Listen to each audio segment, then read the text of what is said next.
গোলাপ জামুনের প্যাকেট আমার ভাই এই গোলাপ জামুনের প্যাকেটটা দিয়েছে এবং সুগার ফ্রি দিয়েছে, তার সঙ্গে যেহেতু সুগার আছে আমাকে দিয়ে বললো বা মিষ্টি বানিয়ে দিবি। আমি মিষ্টিটা বানিয়েছি আগে থেকে, আমি ওটা মেখে রেখে দিয়েছি 5 মিনিট। এবার রস তৈরি করে রসটাও রেখে দিলাম।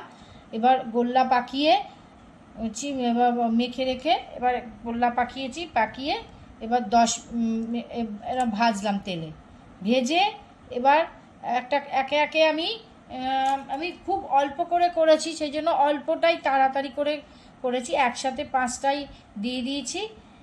দেখুন এবার ভেজে ভেজে তুলছি।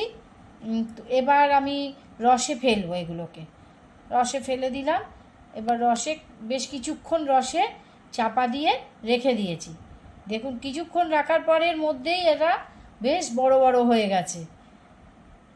এবার এবার আমি রেডি করে নিয়েছি। এবার আপনারা বলুন যে কেমন হয়েছে। আপনার যদি ভালো লেগে থাকে তাহলে শেয়ার, কমেন্ট, সাবস্ক্রাইব করবেন, লাইক করবেন। শুভরাত্রি।